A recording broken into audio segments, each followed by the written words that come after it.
Hi, I'm Sarah, and I'm a board-certified behavior analyst. I'm also recovering from a pretty bad cough, so if my voice sounds funny, that's why. Today we're going to talk about differential reinforcement and the different types of differential reinforcement. I chose this topic because people tend to really struggle with this one as they prepare for the RBT exam, and it's understandable because there are a lot of different types. But it's okay, you got this. Before I keep going, don't forget to like this video and subscribe to my channel if you're interested in content like this, and make sure to stick around to the end because I have a very special announcement to make. So we should definitely start with a recap of what reinforcement is, because I think with all the complexity of differential reinforcement and all the different types, sometimes the most fundamental concept of ABA gets lost in there. Reinforcement is something that follows behavior, so it's a consequence to a behavior that increases the future probability of that behavior occurring. Differential reinforcement is the intentional application of reinforcement to one behavior versus another. So it's an intervention. I'm differentially reinforcing a behavior that I want to see increase, and I am not reinforcing another behavior. A really common example of differential reinforcement in ABA is to differentially reinforce a client using his or her words to communicate instead of reinforcing aggressive behavior or self-injurious behavior or something like that. Differential reinforcement is also often used in the context of shaping, so providing reinforcement for behaviors that are closer to the desired behavior that you want to see and farther away from behaviors that you don't want to see. So for example, if a kid historically hits in order to gain access to cookies, you would put that on extinction, you would not reinforce that, and maybe you would teach a functional communication response of, I want cookies. And then the kid starts doing this, that's really great. They start saying, I want cookies, to get access to cookies instead of hitting. Maybe you want to shape that a little bit further. And so if the kid says, I want cookies, you give 1/4 of a cookie. And then if the kid says, I want a cookie, please, then maybe you would give half a cookie. So that's differential reinforcement of more polite versions of that demand or request for a cookie. Now let's get into the types of differential reinforcement. Let's start with DRA. This stands for differential reinforcement of alternative behavior. And this is what I just described. We're wanting to reinforce a behavior that is an alternative to a behavior that we want to decrease. So most often in ABA, that's using your words instead of engaging in some kind of problem behavior. With DRA, you're teaching an appropriate alternative. So you use prompting to teach the client to use that alternative response.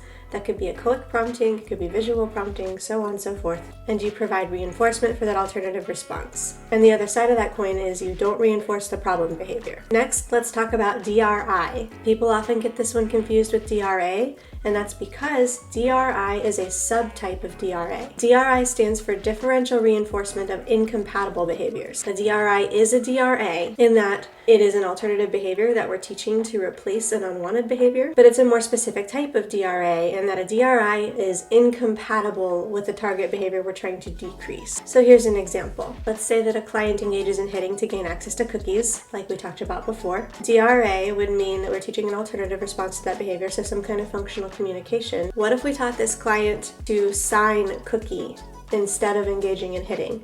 Not only is that an alternative behavior to hitting, but you can't hit and sign cookie at the same time. Those responses are incompatible. That is, it's impossible to sign for cookie and hit at the same time. So this is really helpful because not only are you increasing that alternative behavior, but you're more effectively decreasing that problem behavior. Now let's talk about DRO. DRO stands for differential reinforcement of other behavior. Practically speaking, this means that we are providing reinforcement for the absence of a problem behavior. However, conceptually speaking, this doesn't make a lot of sense because you can't reinforce or increase a non-behavior.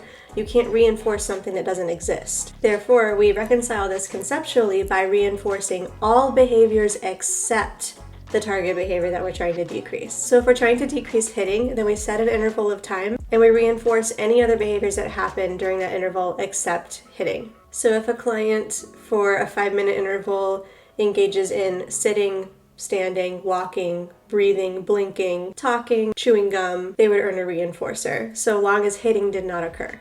If there's an interval in which the client engages in hitting, then the client would not receive reinforcement. Next, DRL, or differential reinforcement of low rates of behavior. You use this type of differential reinforcement when a behavior is okay to engage in some of the time, but might be occurring too often. So an example might be telling knock-knock jokes. It might be deemed a bit excessive to tell a knock-knock joke every 2 minutes, so maybe you do a DRL procedure in which the client only receives reinforcement for telling knock-knock jokes so long as they occur every 30 minutes instead of every 2 minutes. So let's say that reinforcement is laughing at the joke.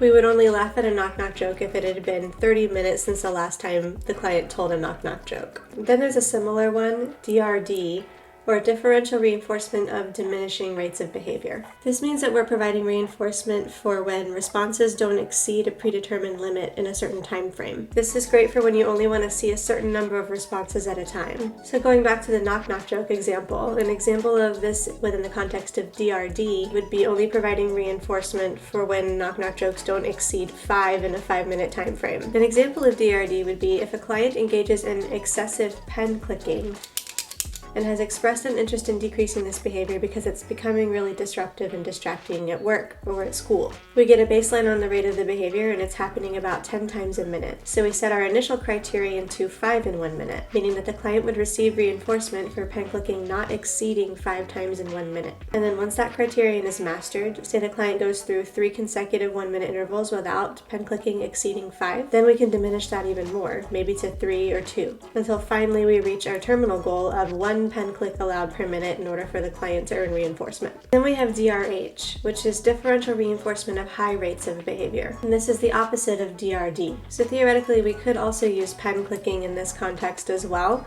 Let's say that the client is a professional pen clicker and the client wants to increase the rate of pen clicking per minute. Maybe a more practical example would be words per minute when learning how to type. So say our baseline is 10 words per minute and we want to be able to type 50 words per minute. We would set our initial criterion to 15 words per minute in order for the client to earn reinforcement. And once the client can do that consistently, then we would increase the criterion to 20, then 30, then 40, and then 50. And last, we have differential reinforcement of paced responding, or DRP. This means we're providing reinforcement for responses occurring within a minimum and maximum time limit. There has to be a certain pacing, rhythm, or tempo to the response. In DRP, the timing has to be just right. And this is widely applicable in music, dance, and sports. So that's my overview of differential reinforcement and the different types of differential reinforcement.